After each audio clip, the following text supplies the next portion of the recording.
اس طرح بیڑ بکروں کی جو زکوٰۃ ہے،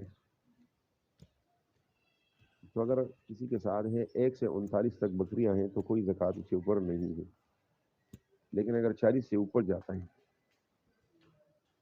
تو 40 سے اوپر یعنی 40 سے سٹارٹ ہو کے 120 تک اگر کسی کے ساتھ بکریاں ہیں یا بیڑ ہیں تو ان میں سے ایک بیڑ یا بکری کو زکوٰۃ کے طور پر دیا جائے گا۔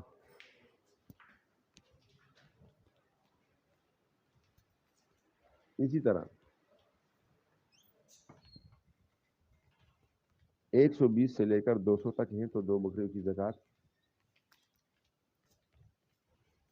اور 201 سے لے کر 300 تک 3 بکریاں یا بیڑ، اور 300 سے اگر زائد ہیں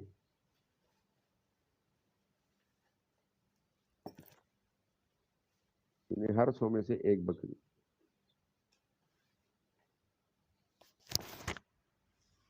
اس طرح گائیں یا بھینسوں کا جو شرع نصاب ہے، تو کسی کے ساتھ گائیں ہیں یا بھینسیں ہیں 1 سے 29 تک کوئی نہیں، لیکن تعداد 30 ہو جائیں تو ایک بچہ گائیں کا ہو یا بیڑ کا ہو۔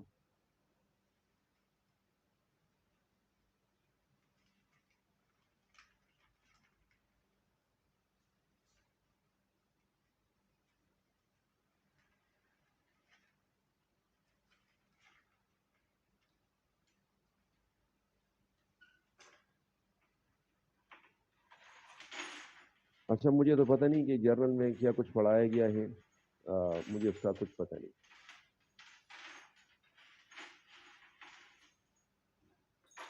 ہاں، مجھے اس کا پتہ نہیں، اس وجہ سے میں اسی سے۔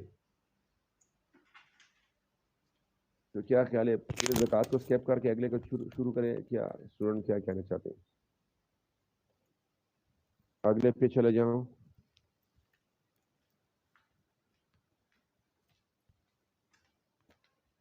کہ صرف یہ زکوٰۃ جو ہے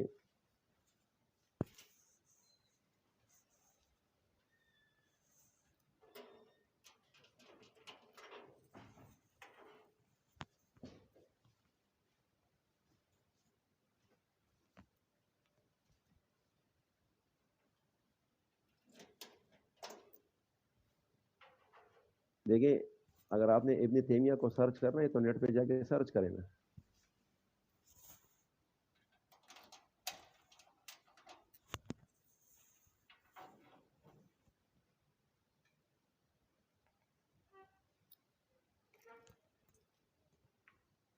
اچھا، اس کا تو مجھے کوئی پتہ نہیں، جو بک مجھے دیا گیا ہے اسی کے مطابق اگر یہ ٹاپک آپ لوگ پڑھ چکے ہیں یا آپ لوگوں کو کوئی مسئلہ نہیں ہے تو میں حج پہ جا کے، اس کے علاوہ حج والا ٹاپک ہے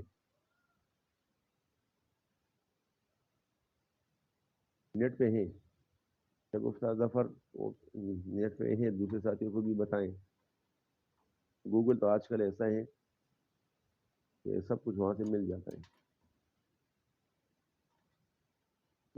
ابھی آگے جانے کا مطلب کیا ہے، نیکسٹ چیپٹر شروع کروں یا اسی میں سے پڑھاتا رہوں؟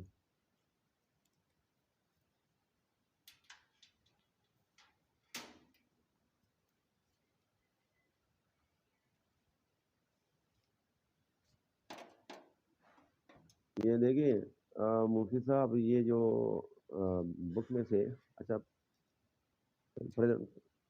یہ جو بک میں سے آپ کو کویشچن دیتے ہیں تو آپ نے کبھی دیکھا ہوگا یہ چڑیا جو بچہ، وہ اس کے انڈوں میں جو بچہ نکل آتا ہے تو 2-4 دن اس کو فیڈ کرتی ہے وہ چڑیا گھونسلے میں، پھر ایک شاخ پہ بیٹھ کے بچے کو منہ میں کچھ کیڑا وغیرہ پکڑ کے کہتے ادھر آؤ، پھر کہتے ادھر آؤ، تھوڑا سا تھوڑا سا، تو ہفتے 1.5 میں اس کو وہ پرواز سکھا دیتی ہے، پھر کہتے ہیں بیٹا اسی طرح اڑا کرو، بس تلاش کر کے کھا لیا کرو۔ تو یہ جو آپ کو کویشچن دیتے ہیں پھر بک میں نہیں ہوتے تو ادھر ادھر سرچ کرنے پڑتے ہیں نا، ساری چیزیں تو مطلب پلیٹ میں نہیں ملے گی۔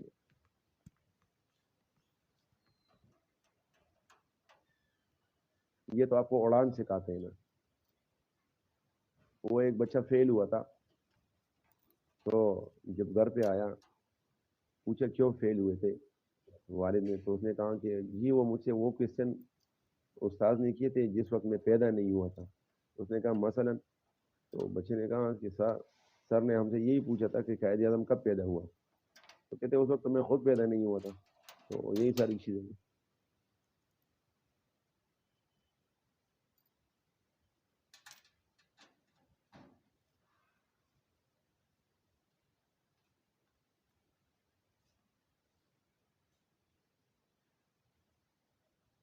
اچھا, ہماری ابھی کرتی ہیں کہ کسی کے ساتھ اگر 10 تولہ سونا ہو تو ذہن میں رکھیے اس کے اندر ایک مسئلہ ہے کہ یہ جس عورت کا ہے اور اختیار ان کا ہے, مطلب ان کو پوری طرح آزادی ہے, چاہے اس کو یوٹیلائز کرے, آگے پیچھے وہ سب کچھ کر سکتی ہے, اس کو آزادی ہو. اور یہ میں اس وجہ سے کہہ رہا ہوں کہ بعض خاندانوں میں یہ ہوتا ہے کہ برائے نام عورت کے وہ زیورات ہوتے ہیں, لیکن وہ بیچاری اس کو کچھ بھی نہیں کر سکتی, اپنی طبیعت سے وہ پہن بھی نہیں سکتی جب تک ساس کی طرف سے کچھ ہدایات وہ نہ ہو. ٹھیک ہے, تو پھر وہ تو اس کے نہیں ہے. لیکن اگر آپ با اختیار ہیں, آپ کے ساتھ ہیں, تو یہ جتنا گولڈ آپ کے ساتھ ہے تمام کے تمام کے اوپر آپ نے زکوٰۃ دینا ہے. یہ جو 7 کی بات ہے یہ تو بنیادی بات ہے کہ بیسک میں کسی کے ساتھ کچھ بھی نہ ہو, صرف 7 تولہ ہو, 7.5 تولہ ہو تو وہ دے. ٹھیک ہے, وہ زکوٰۃ دے گی.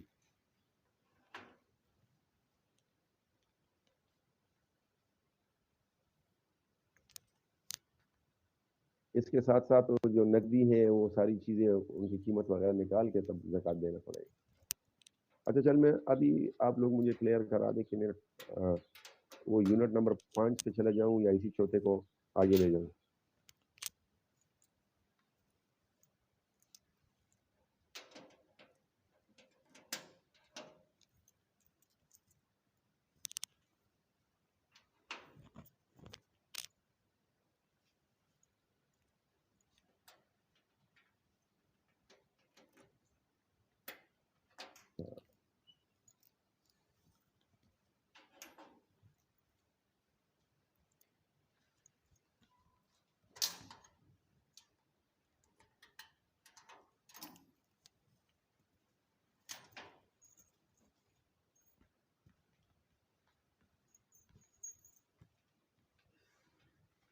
چل ٹھیک ہے, وہ نیکسٹ پہ جاتے ہیں, حج پہ جاتے ہیں. یہاں پر ایک مسئلہ وہ آپ ذہن میں رکھیں کہ اگر کوئی عورت بیوہ ہے اور اس کے ساتھ سونا چاندی یا دیگر زمینیں پلاٹس وغیرہ وہ رہتے ہیں شوہر کی طرف سے, تو وہ خود زکوٰۃ دے گی, لے گی نہیں. بعض خاندانوں میں یہ یا بعض علاقوں میں یہ ہے کہ جو بیوہ ہے اسی کو زکوٰۃ دیا جاتا ہے, اور یہ بتایا جاتا ہے کہ کیونکہ وہ بیوہ ہے تو بیوہ بننا یہ ایک کام ہے, اور اس کے ساتھ اگر وہ صاحب نصاب ہے تو یہ دوسرا کام ہے. تو یہ ایک دوسرے کے اوپر اثر انداز نہیں ہوتے. یہ تو اکثر اوقات وہاں پہ ہوتا ہے کہ شوہر بیچارہ فوت ہو جاتا ہے اور بیوی کے ساتھ بچے ہوتے ہیں اور کمانے کا کوئی ذریعہ نہیں ہے, تو لوگ اس کو زکوٰۃ دیتے ہیں. تو یہ ذہن یاد رکھیں. اچھا, یہ جو اگلا چیپٹر ہے, چیپٹر نمبر 5 حج, تو یہ 5واں رکن ہے اسلام کے. جو 5 ارکان ہیں اس میں سے 5ویں نمبر پہ ہے. 9 ہجری کو فرض ہوا, اور اسی سنت ابراہیمی کو تازہ کرنے کے لیے ہر سال جو ہے لاکھوں کی تعداد میں لوگ جمع ہوتے ہیں اور بیت اللہ میں جمع ہو کر حج ادا کرتے ہیں. تو آج سے 3 سال پہلے 4 سال پہلے لوگ واپس میں بیٹھ کے حج کی تیاری کے لیے وہ گپ شپ لگائے کرتے تھے, ایک دوسرے سے پوچھتے تھے. ورنہ اڑوس پڑوس میں ہفتے میں ضرور کوئی نہ کوئی بندہ یا مہینے میں تو ضرور وہ جایا کرتا تھا عمرے پہ. آج کل مہنگائی نے ہمیں یہاں تک پہنچا دیا کہ حج اور عمرے سے ہم ہاتھ دھو بیٹھے ہیں. ٹھیک ہے, کچھ مہنگائی ہے, کچھ کرونا اور بہت ساری چیزیں. تو اب حج اور عمرے کے لیے انہوں نے آزادی دی ہے کہ آپ آ سکتے ہیں. تو ہماری یہ دعا ہے کہ ان جانے والوں معتمرین اور حجاج کرام میں اللہ ہمارے نام بھی لکھ دے. تو حج جو ہے 9 ہجری کو فرض ہوا، اسی سال آپ علیہ الصلوۃ والسلام نے حضرت ابوبکر صدیق رضی اللہ عنہ کو امیر الحج بنایا، امیر الحاج، حجوں کا امیر بنایا، اور 300 صحابہ کرام یہ حضرت ابوبکر صدیق رضی اللہ عنہ کے ساتھ وہ حج پہ گئے. اور اس کے بعد جب حضرت ابوبکر صدیق رضی اللہ عنہ چلے گئے تو آپ علیہ الصلوۃ والسلام نے حضرت علی رضی اللہ عنہ کو روانہ کیا کہ وہ ان میں اعلان کر دے سورج بارات کی جو ہے کہ یہی آیات نازل ہوئی تھی نا، انما المشرکون نجس فلا يقربوا المسجد الحرام بعد عامهم هذا. تو ابوبکر صدیق رضی اللہ عنہ لوگوں کو جمع اور حضرت علی مرتضیٰ رضی اللہ عنہ نے سورہ بارات کی پہلی 40 آیاتوں کو معاون احکام کے پڑھ کر سنایا. اس کے بعد کوئی مشرک بیت اللہ کے اندر داخل نہ ہونے پائے گا اور کوئی شخص برہنہ ہو کر خانہ کعبہ کا طواف نہ کر سکے گا. تو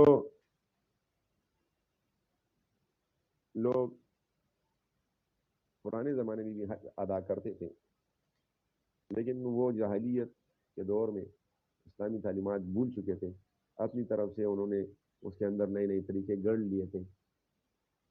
تو یہاں سے مشرکوں کے اوپر پابندی لگ گئی اور برہنہ حج کرنے کا ان کا یہ کانسیپٹ تھا.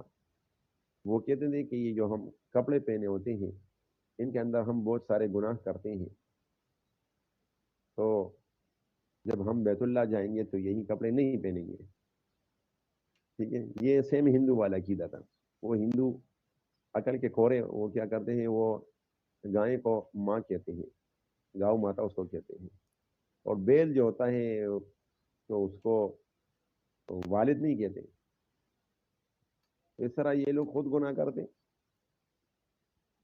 نہ کہتے کہ ہم گناہ کیوں کر رہے ہیں، پھر تو ہم بیت اللہ میں نہ جا سکیں گے. تو وہ بیچارے کپڑوں کو اتار لیتے، برہنہ طواف کرتے تھے.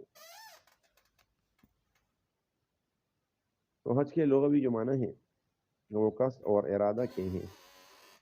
اس لحاظ سے اس کا ایک مقام مقدس کی زیارت کا ارادہ کرنا ہے. اسلامی اصطلاح میں مکہ معظمہ میں بیت اللہ کا ارادہ کرنا اور وہاں جا کر مختلف مناسک یعنی عبادات ادا کرنا حج کہلاتا ہے.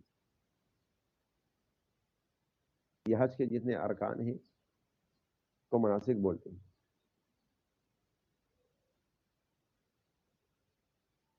ایک مفہوم اس کا یہ ہے کہ کسی مقابلے میں اپنے مخالف فریق کو زیر کر لینا.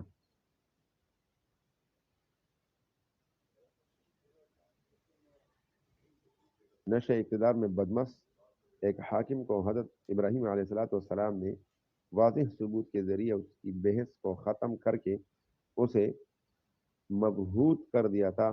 چنانچہ اپنے مخالف کو اس طرح مبہوت اور مغلوب کرنے کو بھی عربی لغت و زبان میں حجہ یہ لکھا جاتا ہے.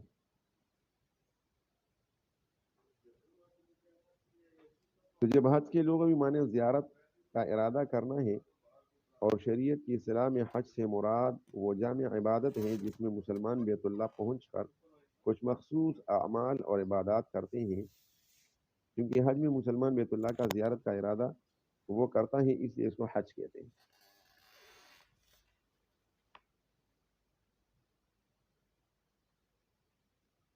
حضرت ابراہیم علیہ السلام کی قوم نے جب توحید الہی پر حجت بازی کی تو آپ کے دلائل نے ان کی قوم کو لاجواب کر دیا.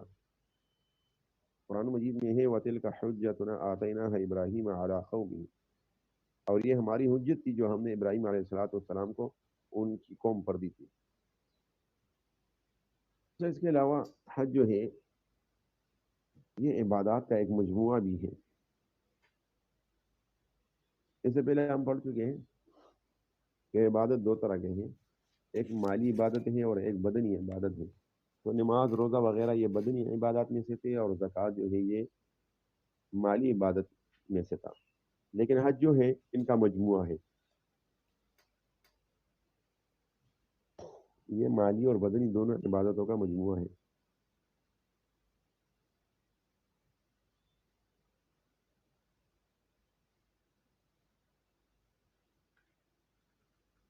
حج جو ہے صاحب استطاعت پر فرض ہے.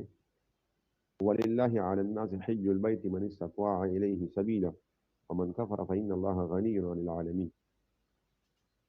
لوگوں پر اللہ کا یہ حق ہے کہ جو بیت اللہ تک پہنچے، کہ جو بیت اللہ تک پہنچنے کا استطاعت رکھتا ہو وہ اس کا حج کرے، اور جو اس حکم سے انکار، وہ کفر کی روش اختیار کرے، تو وہ جان لے کہ خدا جہاں والوں سے بے نیاز ہے. بعض لوگ یہ ارادہ نہیں رکھتے کہ ہم کبھی حج پہ جائیں گے، تو اللہ ان کو پوری عمر میں کبھی توفیق نہیں عطا فرماتے کہ وہ حج کرے.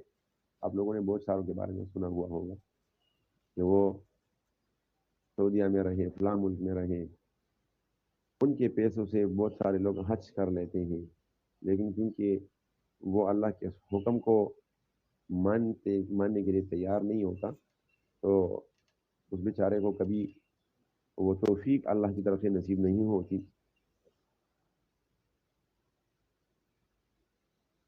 تو حج بندوں پر خدا کا حق ہے، کس پر؟ جو آنے جانے کا استطاعت رکھتا ہو، راستے کے اخراجات برداشت کر سکتے ہیں.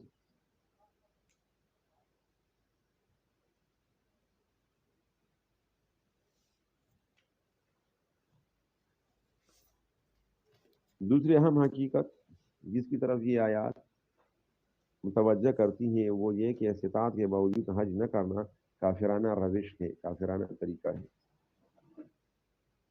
چنانچہ فرمایا گیا ومن کا فرا، جس طرح قرآن پاک میں ترک صلاۃ کو ایک مقام پر مشرکانہ عمل قرار دیا گیا ہے، اسی طرح اس فکرے میں ترک حج کو کافرانہ روش اختیار بتایا گیا ہے.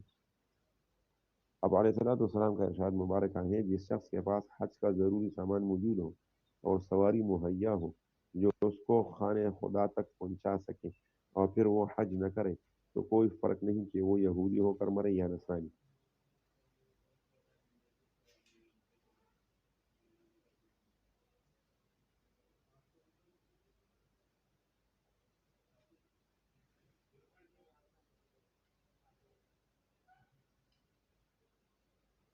جو شخص بیت اللہ کی زیارت کے لیے آیا، پھر اس نے نہ کوئی فحش اور شہوانی عمل کیا اور نہ خدا کی نافرمانی کا کوئی کام کیا، تو وہ گناہوں سے ایسا پاک صاف ہو کر لوٹے گا جیسا پاک صاف وہ اس دن تھا جس دن اس کی ماں نے اسے جنم دیا تھا. لیکن جس طرح بچے کی گناہ نہیں ہوتے، اس طرح وہ حاجی صاحب جو حج سے لوٹ آتے ہیں، بشرط کہ اس نے مذکورہ شرائط کو فالو کیا ہوتا ہے، تو اس کے لیے اللہ تعالیٰ کی طرف سے یہی اعلان ہے.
سے مغفرت چاہے تو اس کی مغفرت فرمائے۔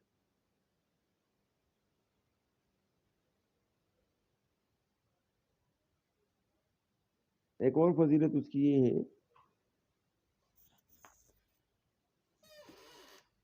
آپ علیہ الصلوۃ والسلام کی ارشادات کی روشنی میں فرمایا گیا کہ حج اور عمرہ پے در پے کرتے رہا کرو، کیونکہ حج اور عمرہ دونوں ہی فقر و احتیاج اور گناہوں کو اس طرح دور کر دیتے ہیں جس طرح بٹی لوہے اور سونے چاندی کے میل کچیل کو صاف کر کے دور کر دیتی ہے، اور حج مبرور کا اجر و صلہ تو بس جنت ہی ہے۔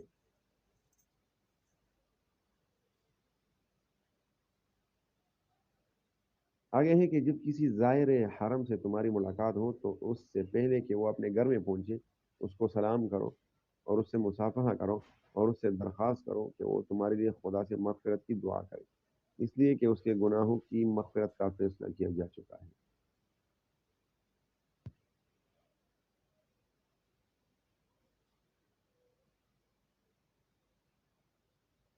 حضرت حسین رضی اللہ عنہ کے بیان ہے کہ ایک شخص نے آپ علیہ الصلوۃ والسلام سے عرض کیا، میرا جسم بھی کمزور ہے اور میرا دل بھی، ارشاد فرمایا تم ایسا جہاد کرو جس میں کانٹا بھی نہ لگے۔ پوچھنے والے نے کہا، حضور علیہ الصلوۃ والسلام ایسا کون سا جہاد ہے جس میں تکلیف اور گزن کا اندیشہ نہ ہو؟ آپ علیہ الصلوۃ والسلام نے فرمایا تم حج کیا کرو۔ اچھا، حج کس پر فرض ہے؟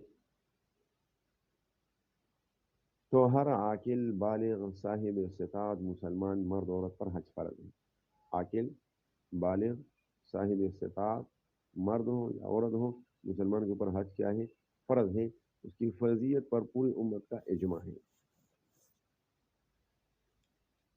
حدیث مبارکہ میں ہے، یا ایھا الناس قد فرض علیکم الحج فحجوا۔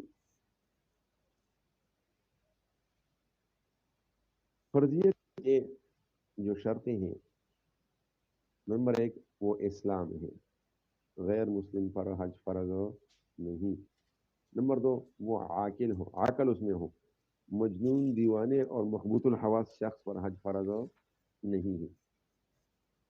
بالغ ہو، نابالغ بچوں پر حج فرض نہیں۔ اسی طرح اگر کوئی فیملی ایسی ہے جو سارے کے سارے حج پہ گئے، ان میں چھوٹے بچے بھی ہیں، بعد میں وہ بچے بڑے ہو کر اس پر دوبارہ حج فرض ہے، وہ بچپن کا حج وہ اس کی فرضیت کو پورا نہیں کر پاتا، وہ نفلی کنسیڈر ہوگا۔ استطاعت ہو، حج کرنے والا خوشحال ہو، اس کے پاس اپنی ضرورت اصلیہ اور قرض سے محفوظ اتنا مال ہو جو راستے کے مصارف کے لیے بھی کافی ہو، اور حج سے واپس آنے تک اس کے ان متعلقین کے لیے بھی کافی ہو جن کا نان نفقہ شریعت کی روح سے اس پر واجب ہے، یعنی آنے جانے کا خرچ وغیرہ، اور گھر میں جو بچے ہیں وہ برداشت کر سکتا ہوں۔ آزاد بھی ہو، غلام پر حج فرض نہیں۔ جسمانی صحت بھی ہو، یعنی کوئی ایسی بیماری نہ ہو جس میں سفر کرنا ممکن نہ ہو، لہذا لنگڑے، آپاہج، نابینا اور زیادہ بوڑھے شخص پر خود حج کرنا واجب نہیں۔ البتہ دوسری تمام شرطیں پائی جائیں تو دوسرے سے حج کرا سکتا ہے۔ یہ مسئلہ آپ سن رہے ہو میرے کو؟ میرے خیال میں اسٹوڈنٹس وہ خاموش ہو گئے۔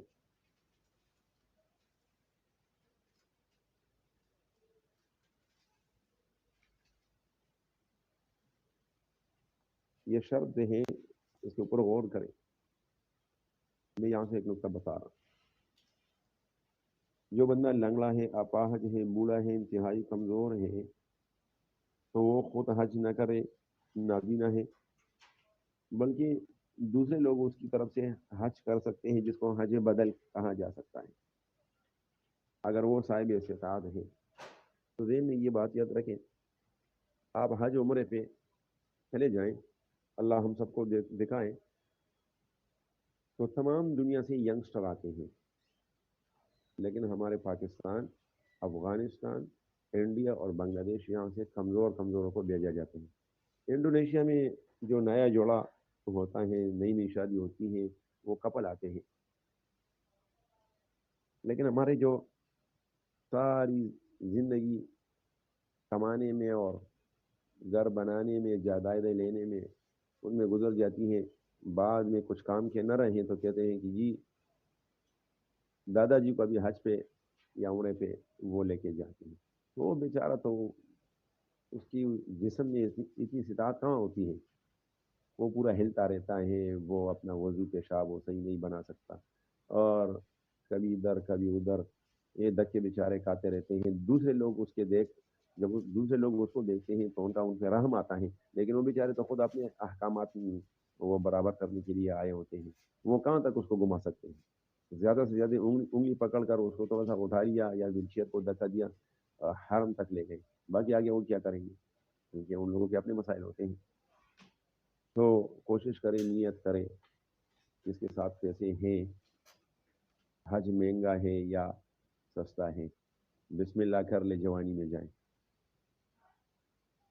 ٹھیک ہے، جوانی میں جائیں، ایسے نہ جائیں.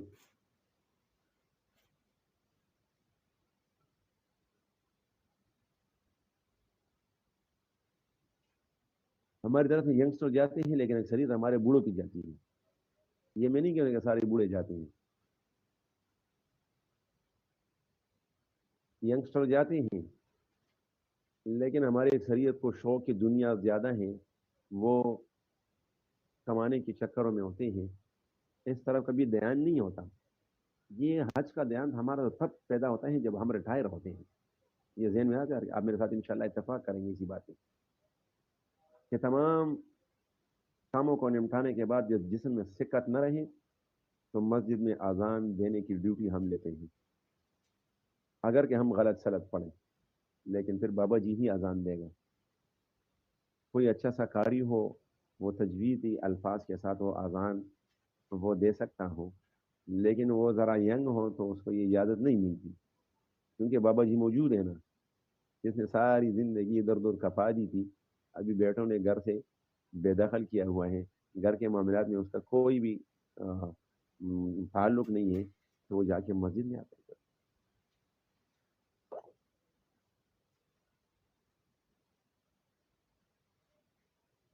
تو میں آپ لوگوں سے کہہ رہا ہوں جوانی میں جائیں، نیت کریں، ارادے کریں. جس کے ساتھ پیسے نہیں ہیں تو ابھی سے وہ جمع پوجی شروع کریں. ایک خزانہ لے لیں ایک باکس میں، اور اس میں 2-5 روپے آپ ڈالا کریں روزانہ کے حساب سے، دعا کریں.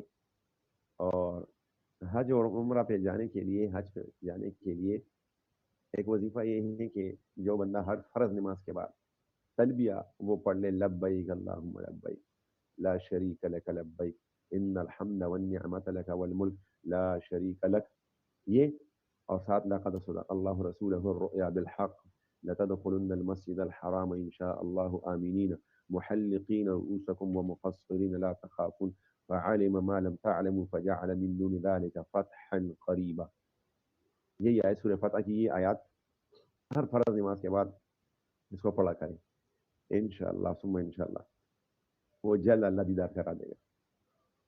لیکن یہ طلب چاہتا ہے، طلب کہ بندہ جیسے طلب جاتا ہے نا تو اللہ کی طرف سے بلاوا آتا ہے.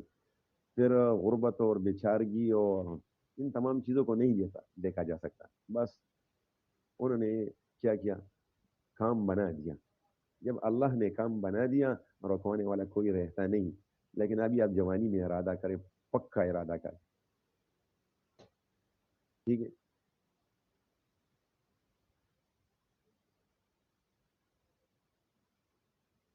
یعنی صاحب یہ اللہ کے ہاں وسائل ہے، ہمارے ساتھ صرف مسائل ہے، وسائل اللہ کے ساتھ ہیں. بس اللہ سے یہ دعا کرے کہ ہمیں حج پہ لے جائے، باقی کام اس کا ہے. ٹھیک ہے. میں آپ لوگوں کو ایک بندے کی، حج کرنے والوں کی بہت سارے داستانیں ہیں، لیکن ایک کام میں بھی آپ کو بتاتا ہوں. وہ کسی نے بتایا تھا کہ ایک مولوی صاحب تھے، تو وہ مولوی صاحب جو تھے اس نے حج کے فضائل وغیرہ اس طرح بیان کیے. تو وہی مولوی صاحب نے بتایا کہ میرا ایک مقتدی تھا جو بینک میں مینیجر تھا، تو وہ میرے پاس آیا، اس نے کہا کہ مولوی صاحب کل جو ہے حج کی درخواستیں جمع کرنے کی آخری تاریخ ہے. اگر آپ کے ساتھ پاسپورٹ ہے تو میں آپ کو بھجوا سکتا ہوں. ابھی اسی اسلام میں مولوی صاحب چکرا گئے کہ پاسپورٹ تو میرے ساتھ ہے ہی نہیں. اس نے اللہ کا نام لیا, پاسپورٹ آفس چلا گیا. اس نے کہا کہ چل میں بناتا ہوں. تو ظاہری بات ہے مولوی صاحب کا تو پہلے سے پاسپورٹ بنانے کا ارادہ نہیں تھا. یہ پاسپورٹ آفس پہنچتے پہنچتے بہت سارے لوگ اس سے آگے گئے ہوئے تھے. جن لوگوں کو پاسپورٹ بنانا ہوتا ہے جلدی جاتا ہے صبح. تو وہ کہتے ہیں جب میں نے پاسپورٹ کا پروسیس پورا کیا تو اینڈ میں وہ پاسپورٹ آفیسر مجھ سے پوچھ رہا تھا کہ آپ کس لیے پاسپورٹ بنا رہے ہیں. تو اس مولوی صاحب نے بتایا کہ جی کسی نے مجھے حج پر لے جانے کا ارادہ کیا ہوا ہے اور میں کل آخری دن ہے, میں اسی وجہ سے اسی آس پہ آیا ہوں, شاید اللہ مجھے بھی بلا لے. یہ بات سنتی ہی وہ پاسپورٹ آفیسر نے گھنٹی بجا دی, اور کیونکہ یہ اینڈ ٹائم تھا, 2 بجے کے قریب ٹائم تھا, اس نے وہاں سے اپنے ملازم کو بتایا کہ جب آپ اسلام آباد جاتے ہو پاسپورٹ کا, کیونکہ یہ تھا ہیڈ آفس تو وہاں پہ ہے, تو کہتے ہیں کہ فلاں بندے کو میرا سلام کہنا اور کہتا ہے کہ یہ پاسپورٹ بائی ہینڈ لے کے آنا ہے, کیونکہ آج تو سارا ڈیٹا جمع ہو گیا. اس نے کہا ٹھیک ہے. پھر مولوی صاحب سے بتایا کہ ان سے رابطہ کر لیں. ان دونوں نے جب آپس میں بات کی تو وہ ایک گاؤں کے رہنے والے وہ نکل آئے. بہرحال مختصر یہ کہ وہ بندہ پاسپورٹ بائی ہینڈ بنا کے وہ آفیسر کی وساطت سے صبح اشراق پڑھتے ہوئے مولوی صاحب کو مسجد میں پاسپورٹ بنایا ملا, اور وہ وہاں سے جا کے بینک تک پہنچا کہ جی یہ میرا پاسپورٹ ہے. تو دیکھیں اللہ کیسے کرشمے دکھاتا ہے. اور انشاءاللہ آپ لوگ ارادہ کریں تاکہ ہم جائیں. تو یہی تلبیہ پڑھیں, لبیک اللہم لبیک لا شریک لک لبیک ان الحمد والنعمت لک والملک لا شریک لک, یہ پڑھیں. اور ساتھ جو ہے یہ سورہ فتح کی آیات لقد صدق اللہ رسولہ الرؤیا بالحق, تو انشاءاللہ غیب سے اسباب بیان پیدا فرما دے گا. تو یہ میں بتا رہا تھا کہ بڑھاپے کی انتظار نہ کیا کریں کہ کبھی میں بوڑھا ہوں گا اور میرے بچے ہوں گے اور پھر وہ مجھ کو لے کے جائیں گے, نہیں. اور جب واک پہ جائیں نا, واک پہ یہ بھی یہ ذہن میں رکھیں. آج کل تو ویسے ہی لوگوں کو مفت میں کھانا ملتا ہے, کولیسٹرول بہت زیادہ ہے, لوگ واک پہ جاتے ہیں. تو آپ واک پہ جاتے ہوئے یہ نیت کریں کہ انشاءاللہ یہ میں تیاری کر رہا ہوں تاکہ وہاں پر طواف چکر کاٹنے کے لیے میں بہت زیادہ طوافیں کر سکوں. انشاءاللہ آپ کی فری میں وہ واک بھی ہو جائے گا, آپ کا کام بھی ہو جائے گا, طواف تو فری میں ہو جائے گا.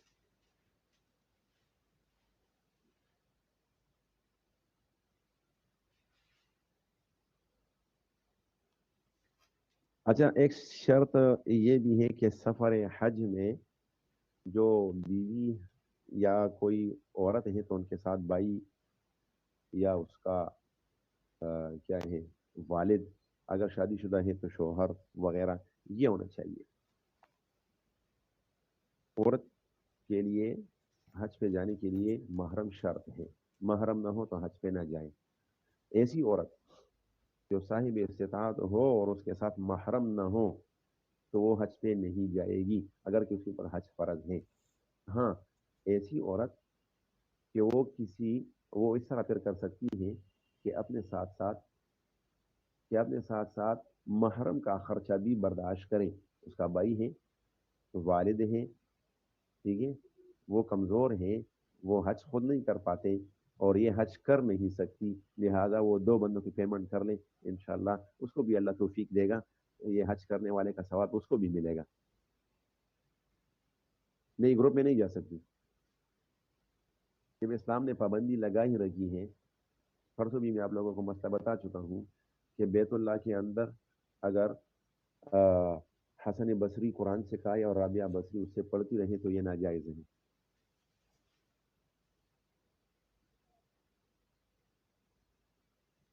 دیکھیں, اسلام میں ایک چیز کو فرض کہا جا سکتا ہے, فرض کہاں اس کو کہا جاتا ہے, جس طرح فرض نماز ایک اور ایک نفلی عبادات ہے.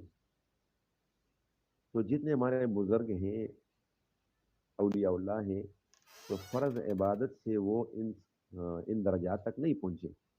وہ نوافل کی وجہ سے پہنچے ہیں، وہ مستحبات کی وجہ سے پہنچے ہیں. تو اگر کوئی عورت گروپ میں جائے تو فرض وہ ادا کرنا چاہتی ہیں، حالانکہ اس کے اندر اللہ کی طرف سے ممانعات ہیں، تو اس کو کیا ملے گا؟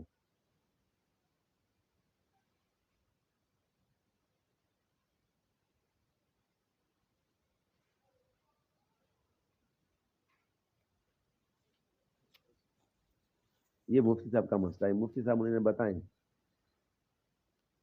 کہ اگر والدین جائیں تو کیا وہ بہو کو لے جا سکتے ہیں؟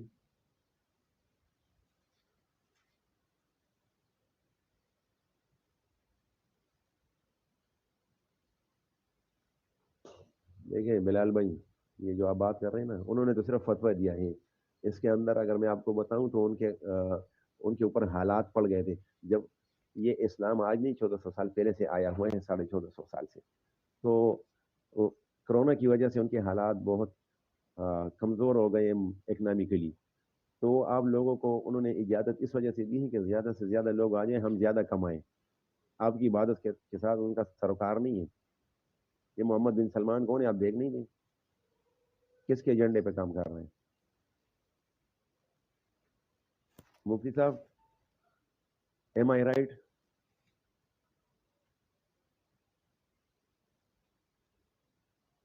یہ سعودی والے نے فتویٰ نہیں دیا ہے، انہوں نے اجازت دی ہے کہ ہم واپس نہیں کریں گے.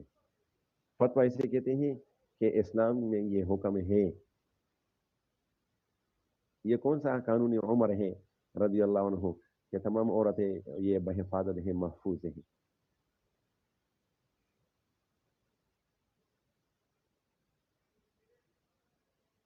روایت کو چھوڑے کہ یعنی صاحب یہ کہاں کا منطق آپ لے کے آئے ہیں؟ وہ تو ہماری والدہ ہے نا، والدہ سے بچے روایت کرتے ہیں، ویسے اس کے اندر کون سا مسئلہ ہے؟ روایت ایک چیز ہے، اور کسی کے ساتھ جا کے 3 دن کا سفر ہو تو پھر وہ محرم ضروری ہے. تو کسی کے ساتھ رہنا یہ اور بات ہے.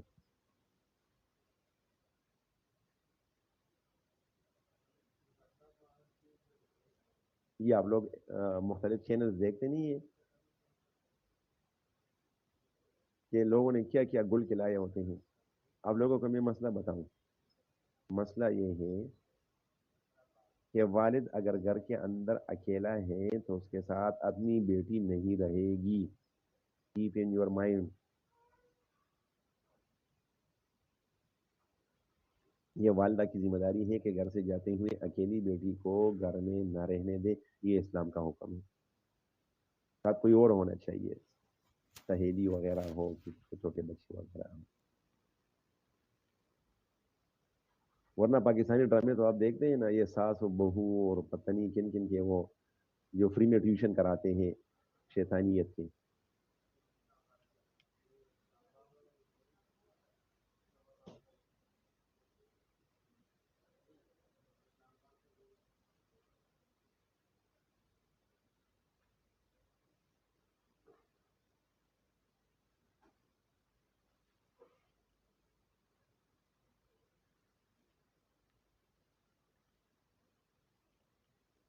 یہ آج وہ مفتی صاحب نظر نہیں آ رہے تھے، کدھر ہے؟ خاموش ہیں.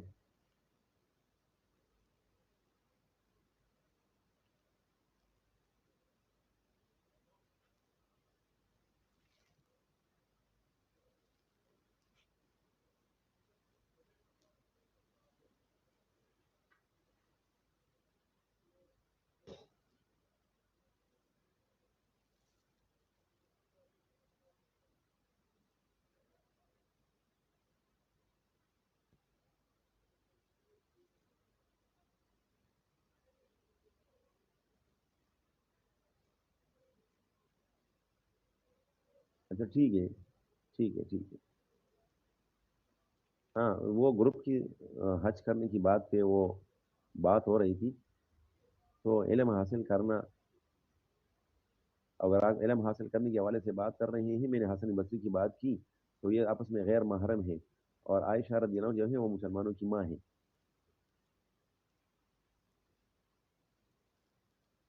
اور وہ جو روایت کرنے والے ہیں وہ صحابہ کرام ہی ہیں، وہ میں اور آپ.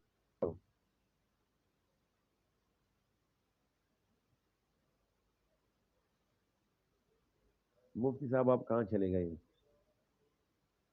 جہاں سے مسائل آتے ہیں، ٹھیک ہے نا، ابھی یہ مسئلہ پوچھا گیا ہے کہ بہو وہ جا سکتی ہے اپنے سسرال والوں کے ساتھ، یعنی سسر ہو اور اس کا کیا ہے گھر والی ہو؟ اچھا ٹھیک ہے.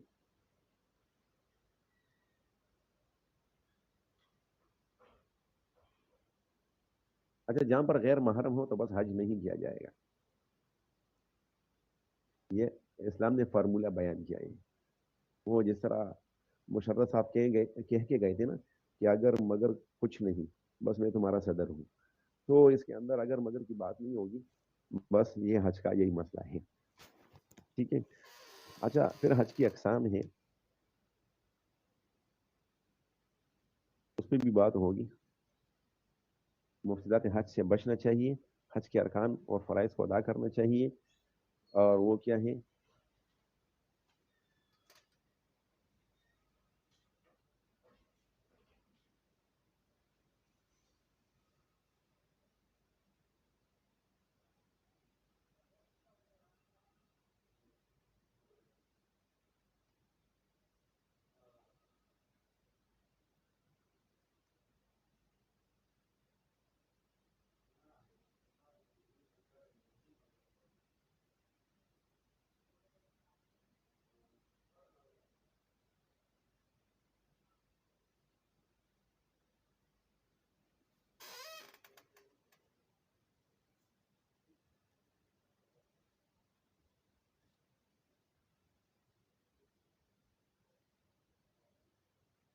چل ٹھیک ہے، مفتی صاحب نے یہ فتویٰ بیان کیا،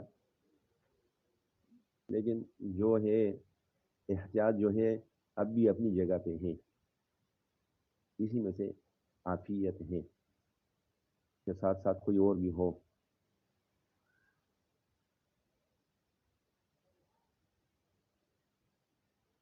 مفتی صاحب یہ جو پی ٹی وی وغیرہ پہ جو ڈرامے شامے ہوتے ہیں، اس میں سارا کرنا دینا تو انہی لوگوں کا ہوتا ہے نا.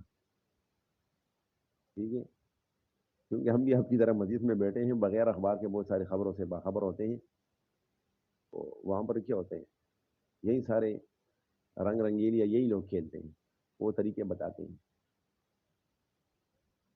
اچھا اقسام حج: حج افراد ہے، قران ہے، اور حج تمتع ہے. جو بندہ حج پہ جانا چاہتے ہیں تو سب سے پہلے وہ کم از کم 6-7 مہینے کسی مفتی صاحب عالم صاحب سے بیٹھ کے وہ حج کے مسائل سیکھیں. حج پہ صرف جانا نہیں ہوتا، یہ گھومنا پھرنا جو ہے وہ حج نہیں ہے. وہاں پر ان کے ارکان پورے کرنے ہوتے ہیں، ورنہ لاکھوں روپے بھی خرچ کیے. جی جی. تو لاکھوں روپے بھی خرچ کیے اور عبادت بھی پوری طرح اور تسلی بخش نے کی، تو کیا ہے؟ خسرت دنیا والآخرہ والی بات بنتی ہے. حج افراد کے لغوی معنی ہے اکیلا یا تنہا وغیرہ حج کرنا. اصطلاح شرع میں افراد سے مراد وہ حج ہے جس کے ساتھ عمرہ نہ کیا جائے، صرف حج کا احرام باندھ لیا جائے اور صرف حج کے مراسم ادا کیے جائیں. یہ جو یہ جو ہمارے اپر کلاسز کے لوگ ہوتے ہیں یہ حج پہ جاتے ہیں، آفیسر ٹائپ کے جو سرکاری طور پہ جاتے ہیں، تو 5 دن وہاں پر گزارتے ہیں. تو بس وہی یہی صرف مخصوص جو حج کے 5 دن ہیں وہی ان میں سے پارٹیسپیٹ کر کے آتے ہیں. حج افراد ان کا ہوتا ہے.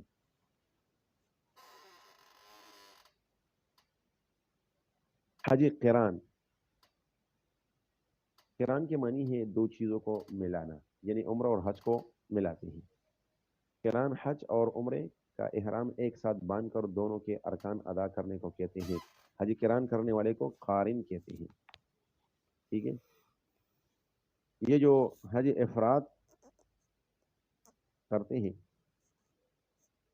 اس کو مفرد کہتے ہیں اور اس پر کوئی قربانی واجب نہیں ہوتی. لیکن حج قران کرتے ہوئے وہ قربانی اس وجہ سے واجب ہوتی ہے کہ وہ اللہ کا شکریہ ادا کرتا ہے کہ اللہ نے ان کو 2 نعمتوں سے نوازا. تو حج تمتع اور قران.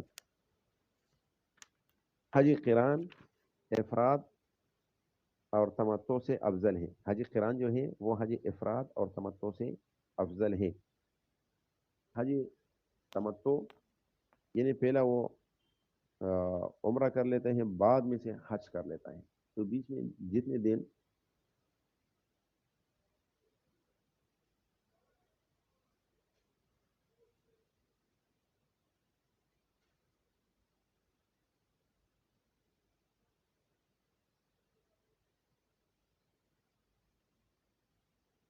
گورنمنٹ نے ان کے لیے یہ کام کیا ہوتے ہیں، جو سرکاری طور پر جاتے ہیں انہوں نے بھی، اور جو پرائیویٹ بھجواتے ہیں ان کے ساتھ ایک معلم کو بھی وہ بھجواتے ہیں.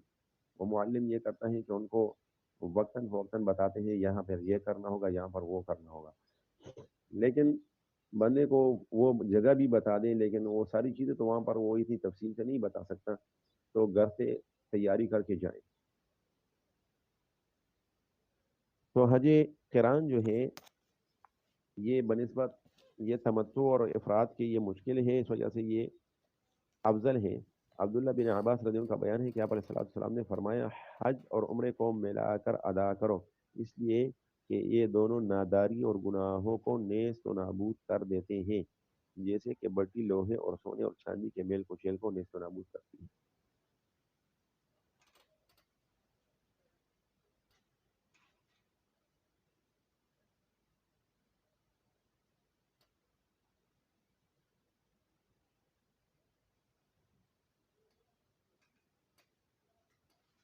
حج کے فرائض میں سے کیا ہے؟ احرام باندھنا ہوتا ہے، وقوف عرفات پہ جانا ہوتا ہے، اور طواف زیارت. یہ تینوں جو ہیں یہ فرض ہیں. احرام باندھنا، دل سے حج کی نیت کرنا اور تلبیہ پڑھنا ہوتا ہے.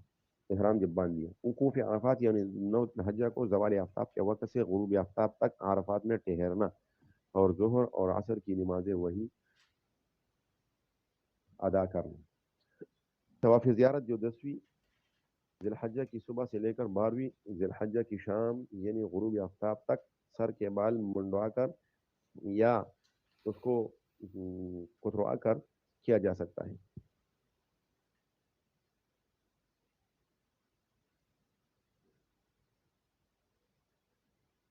یہ جو 3 فرائض ہیں ان میں سے اگر ایک فرض بھی چھوٹ گیا تو حج نہیں ہوگا، اور اس کی تلافی قربانی وغیرہ کی کسی چیز سے نہ ہو سکے گی.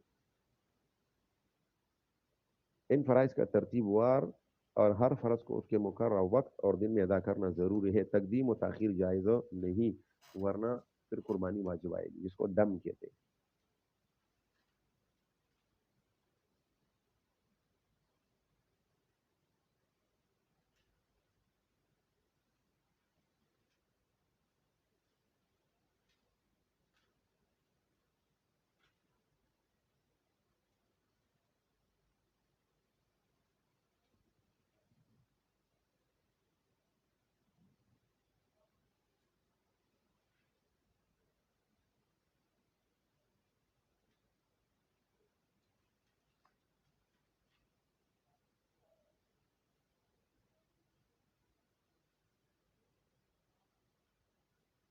اچھا جی، ہے کوئی کوشچن وغیرہ اس میں؟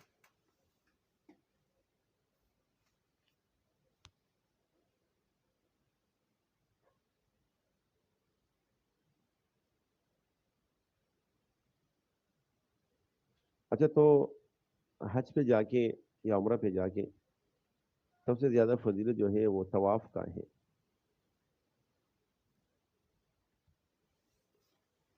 اور یہی اس کا مقصد ہے. قرآن میں حکم ہے ان طہر بیت للطائفین. ابراہیم علیہ الصلوۃ والسلام اور اسماعیل علیہ السلام کو یہی حکم دیا گیا کہ میرے گھر کو طواف کرنے والوں کے لیے پاک رکھو. اور سورہ حج میں ہے وَلْيَطَّوَّفُوا بِالْبَيْتِ الْعَتِيقِ، اور اس قدیم گھر کا طواف کرنا چاہیے. کیونکہ یہ قدیم گھر اسی وجہ سے ہیں کہ سورہ آل عمران میں ہے، سورہ نساء میں ہے ان اول بیت وضع للناس للذی ببکۃ مبارکا وہدی للعالمین. کیونکہ روئی زمین پر سب سے پہلے یہی اللہ کا گھر تھا. اس کا پھر قرآن نے مکہ کا نام بکہ رکھا ہے. بکہ ان اول بیت وضع للناس للذی ببکۃ. مکہ ہے. تو زیادہ سے زیادہ طواف کیا جائے. بیت اللہ کا طواف نماز کی طرح ایک عبادت ہے. فرق یہ ہے کہ طواف میں تم گفتگو کر سکتے ہو اور نماز میں نہیں کر سکتے. تو جو شخص طواف کے درمیان کوئی بات کرتے تو اس کو چاہیے کہ منہ سے اچھی ہی بات نکالے. اس کے علاوہ وہاں پر ایک چیز کو استلام کہا جا سکتا ہے.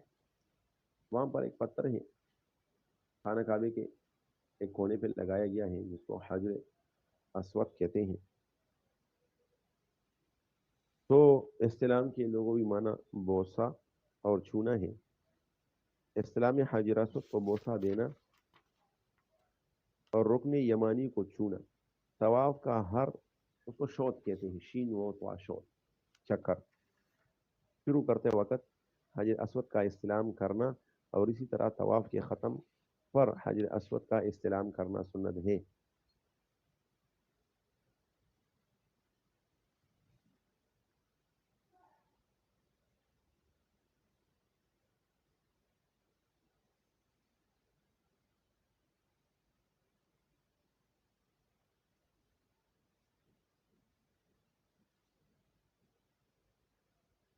ماشاءاللہ مفتی صاحب نے تو بہت ساری چیزیں شیئر کی،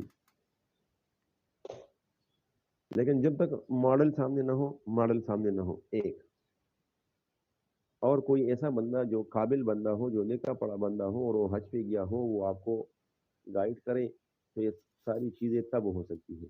اور یہ ایک وقت میں بھی پڑھنے کی نہیں ہے، بلکہ اس کو سبقاً سبقاً اگر پڑھا جائے کہ فلاں دن کے احکامات، دوسرے دن کے، تیسرے کے، چوتھے کے، یہ ساری چیزیں وہ وقتاً فوقت پڑھی جائے، ان کے ساتھ جو دعائیں ہیں وہ دعائیں پڑھی جائے تو تب بات بنتی ہے.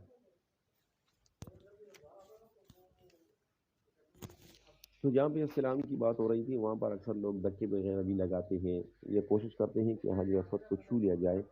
تو اسلام کہتے ہیں دور سے سلام کرنے کو، کیونکہ بہت زیادہ بھیڑ کی وجہ سے لوگ آپس میں ٹکراتے ہیں، گرتے ہیں، بہت سارے پھر اس کے اوپر ان کے پاؤں آتے ہیں تو ہڈیاں توڑنے تک وہ بات پہنچتی ہے. تو لہٰذا احتیاطی چیز ہے کہ دور سے استلام کیا جائے اور بیت اللہ کی تقدس اور عظمت کا خیال رکھا جائے اور وہاں پر بھیڑ وغیرہ نہ بنے.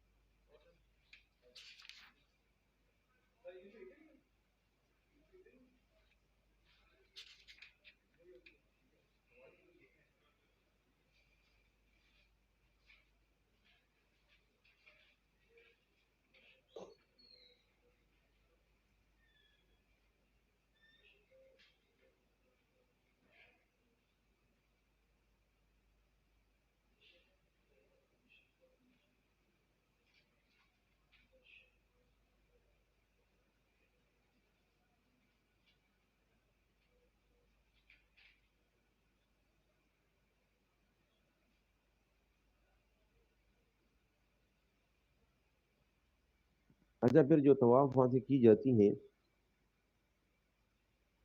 تو ائمہ کا اتفاق ہے کہ اس سے طواف زیارت مراد ہے، ولیطوف بالبیت العتیق سے، اور وقوف عرفات کے بعد 10 تاریخ کو یہ طواف کیا جاتا ہے. تو طواف کی پھر دو قسمیں ہیں. طواف قدوم، اس کو طواف تحیہ بھی کہتے ہیں. مکہ میں داخلے کے بعد سب سے پہلے جو طواف کیا جاتا ہے اس کو طواف قدوم کہتے ہیں. یہ صرف ان لوگوں پر واجب ہے جو میقات سے باہر کے باشندے ہیں. میقات کہتے ہیں اسلام نے کچھ حدود مقرر کیے ہیں بیت اللہ کے لیے.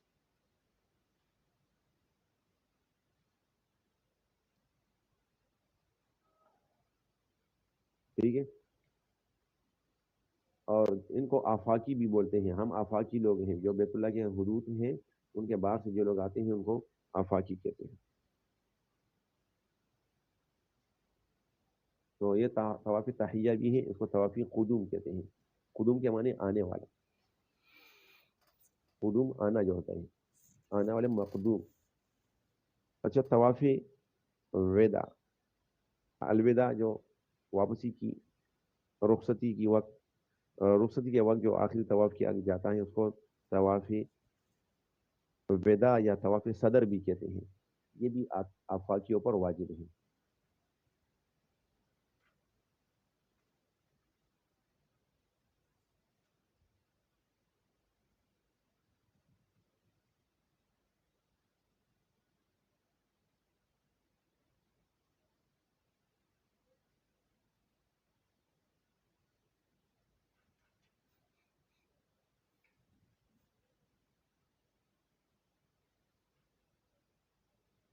کوئی بھی شخص جو ہے آپ علیہ الصلوۃ والسلام نے فرمایا کہ کوئی بھی شخص طواف رخصت کیے بغیر بیت اللہ سے واپس نہ ہو، سوائے اس خاتون کے جس کے اسپیشل ڈیز وہ جاری ہوں۔ اس طرح طواف عمرہ، وہ طواف جو عمرہ میں کیا جاتا ہے، یہ عمرہ کا رکن ہے، اس کے بغیر عمرہ ادا نہ ہوگا۔ اس کے علاوہ یہ پانچواں چیزیں ہیں، وہ اس کو طواف نظر بولتے ہیں، یعنی کسی نے طواف کی نظر مانی ہو، نظر کا طواف واجب ہے۔ اور نفلی طواف یہ کسی بھی وقت کیا جا سکتا ہے، اور مکے میں جب تک رہنے کا موقع ملے، اس سے بڑی سعادت اور کیا ہوگی کہ آدمی زیادہ سے زیادہ طواف کرے۔ طواف کیا ہے؟ خانہ کعبہ کے گرد 7 چکر پھیرنے کو طواف کہتے ہیں۔ ہر پھیرے کو شوط کہتے ہیں۔ طواف حجر اسود سے شروع کیا جاتا ہے، اس لیے حاجی کو چاہیے کہ حجر اسود کے سامنے اس طرح کھڑے ہوں کہ اس کا دایاں کندھا حجر اسود کے بائیں کنارے کے مقابل اور حجر اسود اس کی دانی طرف ہو، طواف کی نیت کرے۔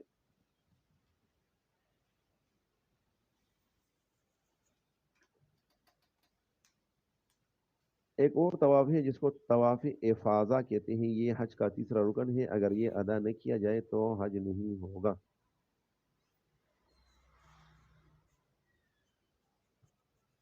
طواف افاضہ، طواف زیارت، یعنی طواف زیارت کا مسنون وقت کیا ہے؟ ہم دو پڑھ گئے، ایک ہم طواف قدوم، طواف وداع جو رخصتی کے وقت، طواف عمرہ، طواف نظر، طواف نفلی۔ اب یہ ہے افاضہ، اس کا مسنون وقت قربانی کے دن 10 ذی الحجہ کو سر منڈانے یا اس کے بال کٹوانے کے بعد ہے، تاہم آخری دن یعنی 12ویں ذی الحجہ تک وہ طواف زیارت کر سکتا ہے۔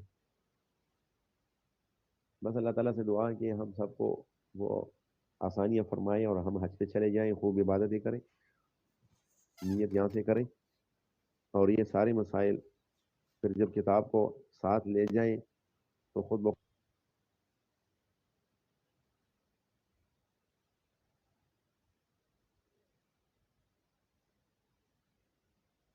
پتہ چلتا ہے کہ یہاں کیا کچھ ہے، وہاں کیا کچھ ہے۔ تو مشک، نمونہ خروار، باقی آپ خود پڑھ لیں، یہ وہاں پر جو شیطان کو کنکریاں ماری جاتی ہیں، وہاں پر شیطان نہیں ہے، یہ صرف شیطان جہاں پر آتا ہے وہاں پر سمبل بنایا ہے، تو اسی سنت کو ادا کرتے ہیں وہاں پر کنکریاں پھینکی جا سکتی ہیں، اور اس کو بھی آرام سے پھینکا جاتا ہے، جیسے نہیں کہ فل ہاتھ کو کھینچ لے اور زور سے اس کو مارے، کیونکہ اکثر لوگ جب اس طرح کے، جس طرح ہم کھلی فضا میں وہ پتھر وغیرہ پھینکتے ہیں، یوں ہاتھ کھینچتے ہیں تو بعض اوقات کسی دوسرے حاجی صاحب کے سر کو لگ جاتا ہے، اس کو جمرہ بولتا ہے، اچھا، رمی جمار، جمرہ عقابہ کو جمرات کہتے ہیں۔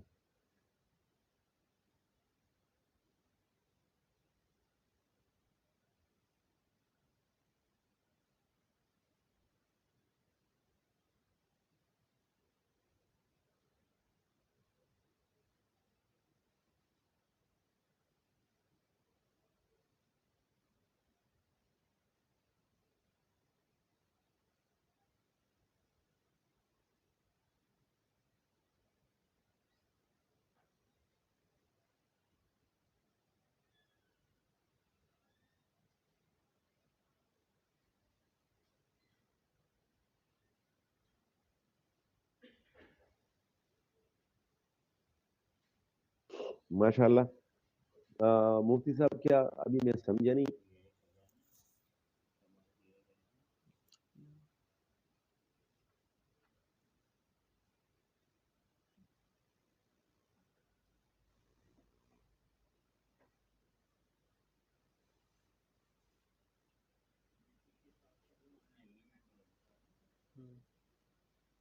یہ تو انشاءاللہ ہے۔ اسی وجہ سے امام مالک رحمہ اللہ تمام زندگی میں صرف ایک دفعہ وہ مدینے سے باہر نکلے تھے۔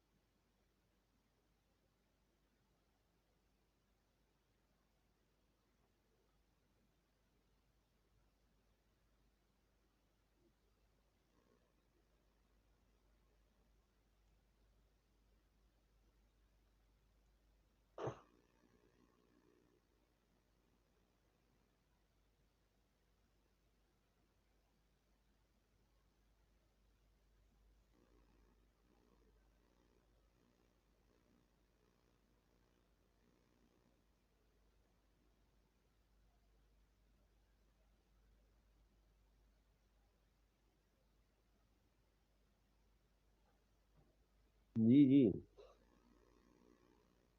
تو یہی تو ہے کہ حدیث کے کچھ اپنے انوارات ہیں. بالکل جی. اور جو پڑھنے والے شیوخ حضرات ہیں وہ جس محبت سے پڑھاتے ہیں، وہاں پر ان کے دلوں سے جو شعائیں اٹھتی ہیں اور طلباء کے دلوں کو قلوب کو وہ منور کرتی ہیں، وہ تو بات ہی کچھ اور ہے.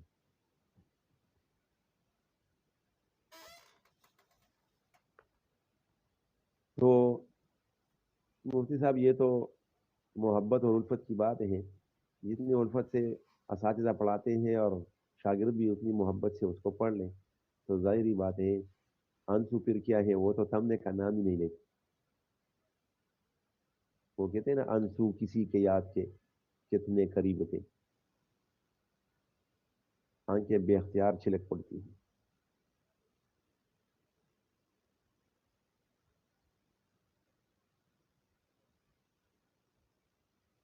پھر ہمارا ٹائم بھی ختم ہونے کو ہے.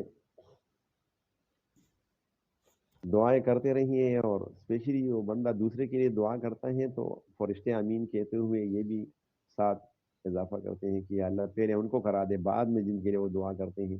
تو ہم ایک دوسرے کے لیے دعائیں مانگتے رہے ہیں، اللہ تعالیٰ غیب سے اسباب انشاءاللہ پیدا فرما دے گا. ٹھیک ہے.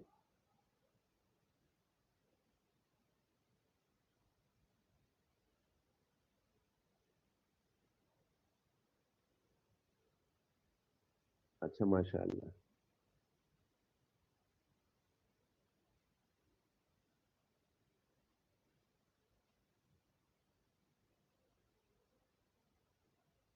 چل جی، نیکسٹ کلاس میں بھی.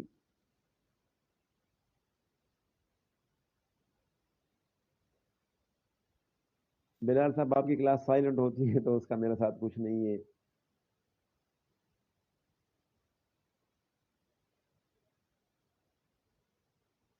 ٹھیک ہے، ہم تو اپنے حصے کا جو ہے وہ آگ بجھاتے ہیں. اور ابھی جانتا نہیں، ورنہ اس کو بھی میں ریکویسٹ کر لیتا ہوں. تو بس یہی ہے کہ ہم دعا کریں گے کہ اللہ ان کو ہدایت دے. چلیے، سبحانک اللہم و بحمدک، اشہد ان لا الہ الا انت، استغفرک و اتوب الیک. اللہ حافظ.